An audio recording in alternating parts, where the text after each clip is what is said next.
Hey there, welcome back to another video. This time around, it is my review of the 1999 made-for-television miniseries, Bravo 20. Now, before I get around to sharing more of my thoughts on this miniseries, I want to give a special shout out to Will for requesting this review. And if there's another film, TV show, or topic that you would like to see me discuss in the future, feel free to donate to my PayPal. The link will be in the video description down below, and I'll try to get to it as soon as I possibly can. Now, Bravo 20 is a made-for-television miniseries, which I think was made by the BBC, or at least the BBC was involved in some capacity. It's directed by a relative veteran of the industry of BBC TV and miniseries work, and Tom Clegg. And that really does show here. This is clearly an example of a work that is made by a very capable director. And this is a guy who's been around the block many times. And that's why it has a really consistent style and tone and look and feel to it. That's why the action sequences, when they are there, they have a certain amount of power and punch to them, and more than enough adrenaline. The more dramatic scenes also carry a fair amount of weight. The film also looks good visually. It doesn't look cheap, despite the fact that it probably wasn't a big budget affair. Although it does seem like there's more money behind this miniseries than there was, for instance, with the other adaptation of Bravo 20, which was the one that got away. You can definitely tell that they had a little bit more money to work with here.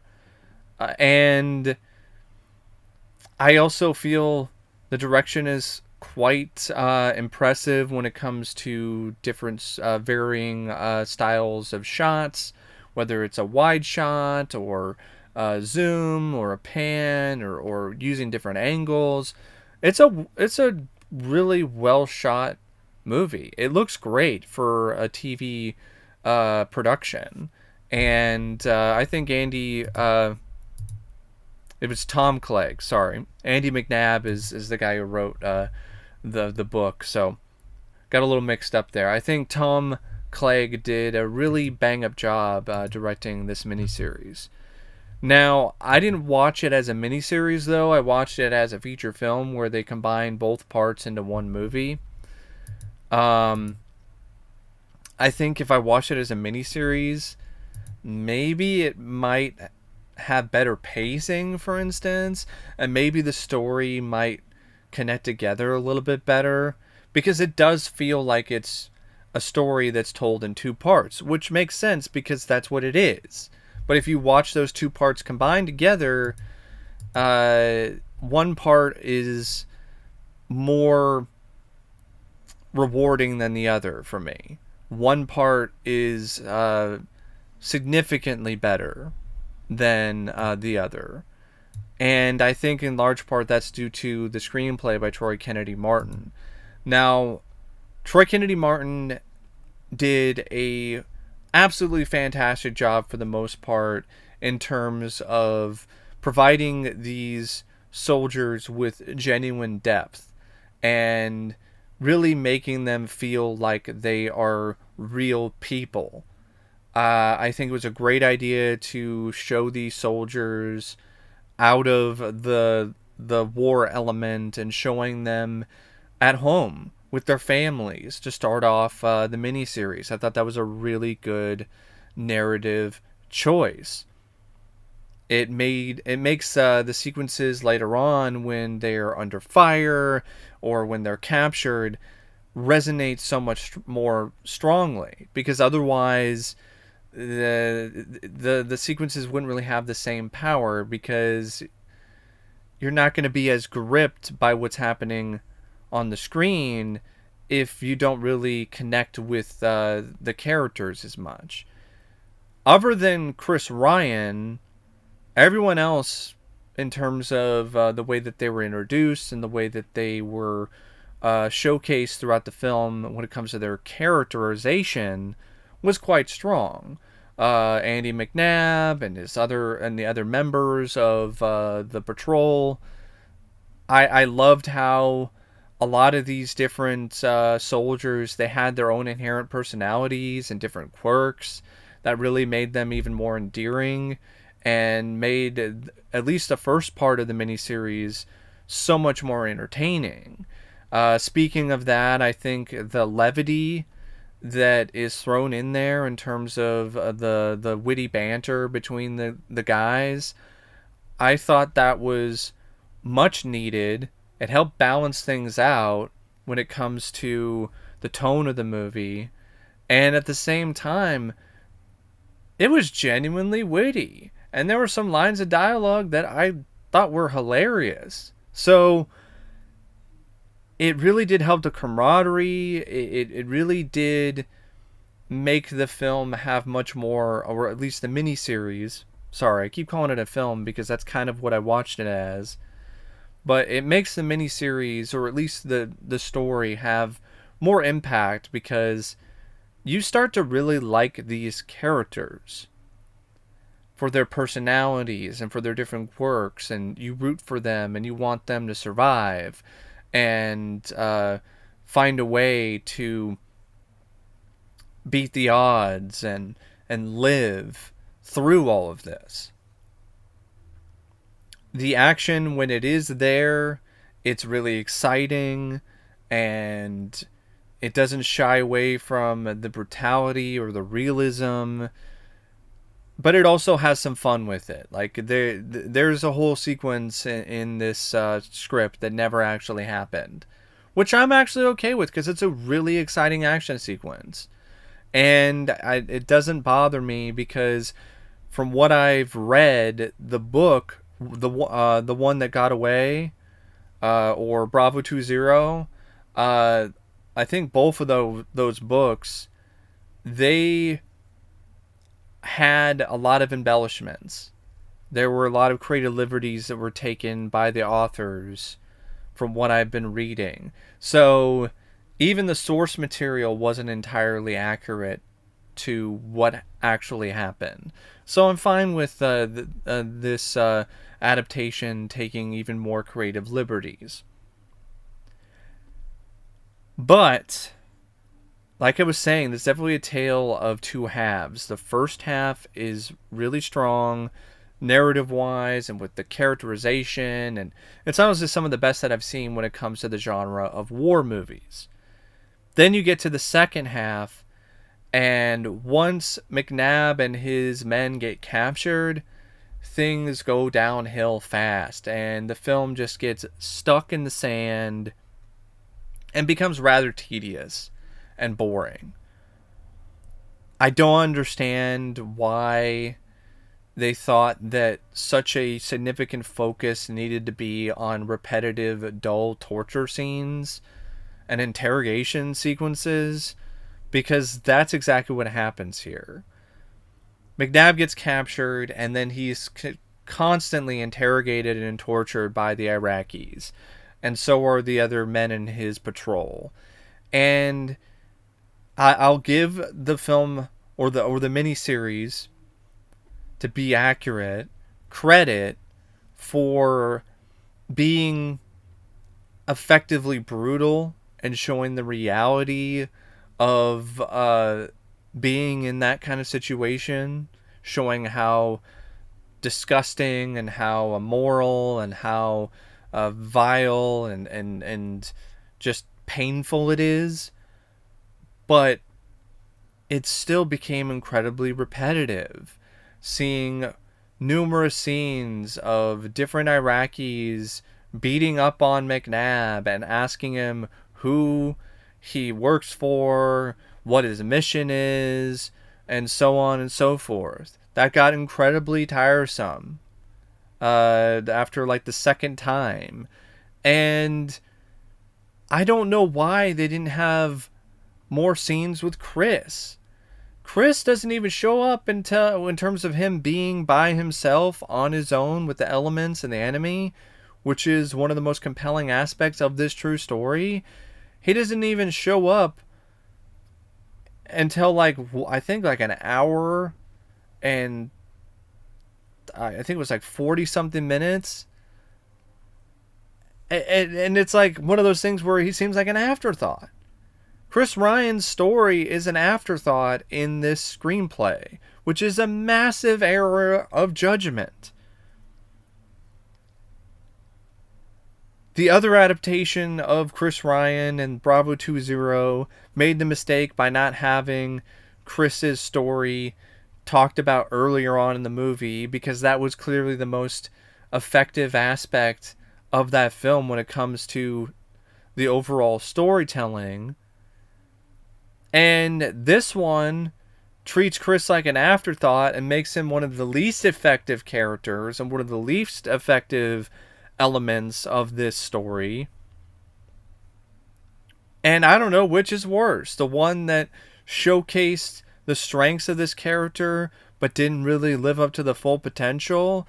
But then you have the other one which completely wastes the character and treats him like an afterthought. Maybe I would say the way that they treat Chris Ryan is definitely worse here, because he kind of comes across as a guy who's not even an integral part of the team or the unit or the patrol. There's not a lot in terms of his backstory or anything involving him with his family or some of this other stuff. Doesn't seem like he gets along as well with the other members of the patrol as others. He's not given a lot of screen time, not a lot to do. So, yeah, I definitely feel the screenplay dropped the ball when it comes to the way that it handled Chris Ryan. You should have just had Chris Ryan involved earlier in the second part of the miniseries. Instead of focusing on this boring torture stuff, focus more on Chris Ryan and his battle with the enemy and with the desert. But no, he's barely even in it at all, and you still don't know how he got rescued. So you have two freaking adaptations of this story, and neither one of them show how Chris Ryan got rescued and wound up getting out of the predicament that he was in. I can't wrap my head around why two different adaptations thought it was a good idea to still not wrap that story up.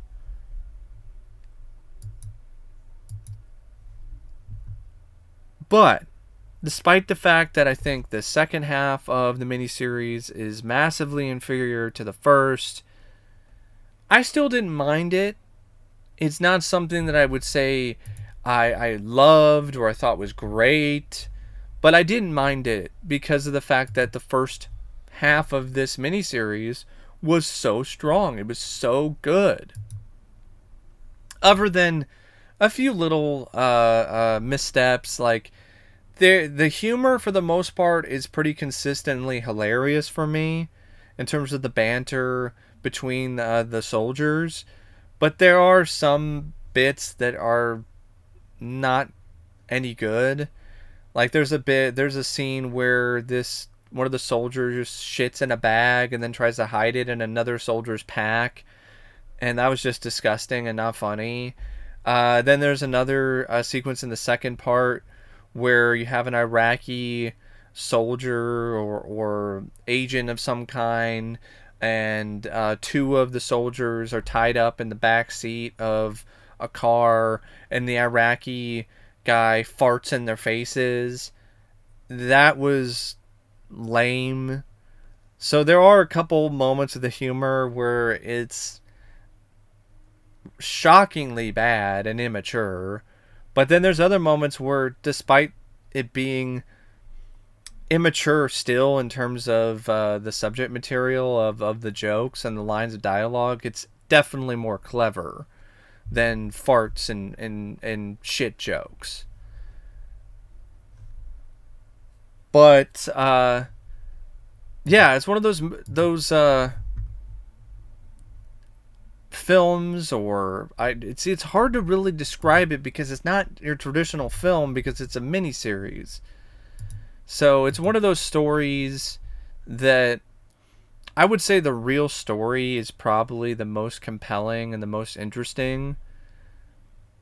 But out of the ones that I've seen adapted from this story of Bravo 20 and their mission in the Gulf War, I would definitely say this is the better one of the two. It also has a better cast. I mean, Sean Bean as Andy McNabb, he was absolutely phenomenal. I definitely honestly look at his performance in this as one of his finest roles.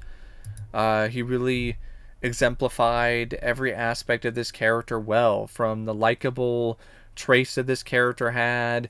You bought that he was a leader of a patrol of SAS. He was very capable in battle, and he also showcased a lot of strength in the most intense and just absolutely devastating circumstances, and it's a really good performance. Kevin Collins as Chris, not so much. I would say his performance is definitely the weakest out of the rest of the cast, but I like Steve Nicholson as Dinger. I liked Rick Warden as Tony, Richard Graham as Mark, Ian Curtis as Baz, Jamie Bartlett as Ray, Robert Hobbs as Stan. Like, the performances by the other members of the patrol, they're not gonna win awards. They're not award winning by any means, but they're still all relatively solid, and they all had good chemistry with one another. Except for the guy who played Chris, who just felt like he was miscast and didn't really feel like he was one of the guys. The score by David Ferguson, pretty bad, pretty weak. There's some moments where the music sounds like soft jazz, which is not at all what you want out of a film like this. There's like one or two pieces of music in this score that were serviceable or satisfactory, but the rest of them were just forgettable or just straight up elevator music.